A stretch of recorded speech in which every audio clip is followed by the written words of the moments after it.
அனைவருக்கும் வணக்கம். நான் உங்கள் சுந்தர். இன்று ஜனவரி 26, 2024 மூன்றாம் காலாண்டு முடிவுகள் வர தொடங்கிடுச்சு. ஆல்மோஸ்ட் 15 டேஸ் ஆயிடுச்சு. பிப்ரவரியில் அந்த காலாண்டு முடிவுகள் இன்னும் சூடு பிடிக்கும்.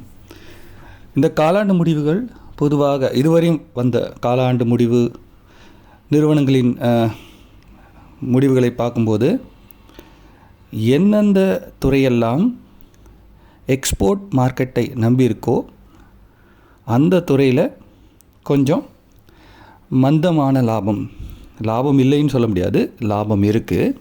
ஆனால் அந்த லாபத்தின் அளவு குறைஞ்சிருக்கு. இதுவரையும் பார்த்த ஐடி இண்டஸ்ட்ரி, ஐடி கம்பெனிஸ் எல்லாத்தோட லாபம் குறைஞ்சிருக்கு. நஷ்டத்தில் இல்லை, ஆனால் லாபத்தின் அளவு குறைஞ்சிருக்கு. இதே போல் ஃபார்மா இண்டஸ்ட்ரி முடிவுகளிலும் நாம் பார்க்கலாம். இனி வரும் காலாண்டு முடிவுகளில் அதை நம்ம பார்க்கலான்னு எதிர்பார்க்கலாம். ஏன்னா கடந்த 10 மாதங்களாக இதோடு சேர்த்து ஏப்ரல் 2023 ஜனவரி 2024 வரை இந்த 10 மாதங்களில் அமெரிக்க டாலரின் மதிப்பு இந்திய ரூபாய்க்கு எதிராக பார்த்தால் ஓரளவு ஸ்டேபிளாகவே இருக்குது. டாலர் டு ருப்பி கன்வர்ஷன் பார்த்திங்கன்னா 81 ரூபாயிலேருந்து 82.3 இந்த ரேஞ்சிலே இருக்குது.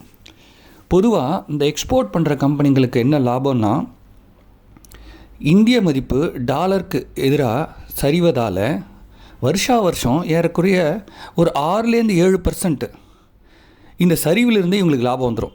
உதாரணத்துக்கு ஒரு இந்தியன் கம்பெனி அமெரிக்கா நிறுவனத்தோட $100 ஒரு கான்ட்ராக்ட் ஃபிக்ஸ் பண்ணுறாங்கன்னு வைங்க. ஜனவரி 1 அன்றைய தேதியில் $1 மதிப்பு ஒரு உதாரணத்துக்கு 70 ரூபா இருக்குதுன்னு வச்சுக்கோங்க. அவங்களுக்கு வர வேண்டிய தொகை 7,000 ரூபான்னு வச்சுக்கோங்க.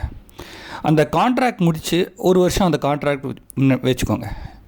அந்த ஒரு வருஷத்தில் $1 மதிப்பு 70லேருந்து 76 ரூபான்னு மாறிடுச்சுன்னு வைங்க உதாரணத்துக்கு.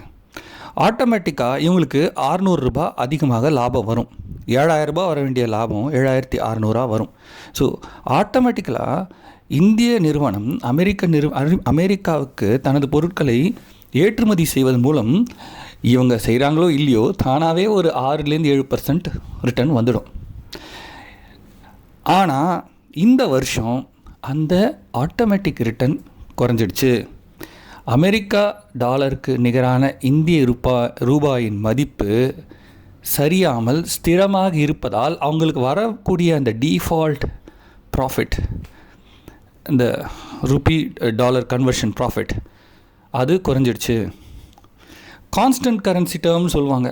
டாலரை கான்ஸ்டண்ட்டாக வச்சு அதிலிருந்து இவங்களுடைய வருவாய் எப்படி உயர்ந்திருக்கு, எப்படி ப்ராஃபிட் உயர்ந்திருக்கு, அப்படி பார்த்தா இந்த வருஷம் முக்கால்வாசி கம்பெனிங்க மிக சொற்பமான லாபத்தை ஈட்டியுள்ளது. ஏனென்றால் இந்திய ரூபாயின் மதிப்பு டாலருக்கு எதிராக ஏறக்குறைய ஸ்திரமாக உள்ளது. இது ஏற்றுமதி செய்யும் நிறுவனங்களுக்கு ஒரு setback. It's not a failure, ஒரு செட்பேக், டெம்பரரி செட்பேக்.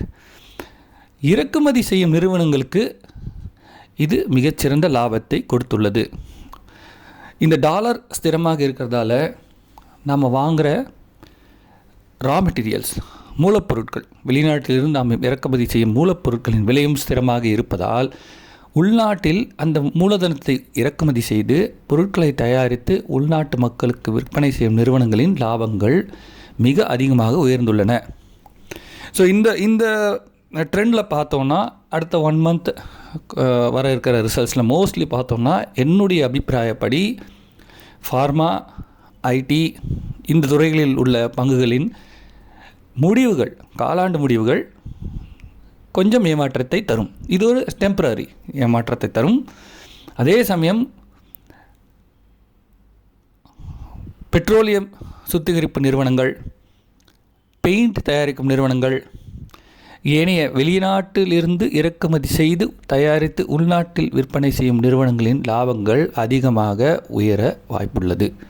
ஸோ இதை கருத்தில் கொண்டு தாங்கள் பங்குகளை தேர்வு செய்யும் பொழுது காலாண்டு முடிவுகளை பார்த்து கம்பெனிகளின் அறிக்கைகளை படித்து நல்ல பங்குகளை வாங்கலாம் என்று வேண்டிக் கொள்கிறோம். நன்றி, வணக்கம்.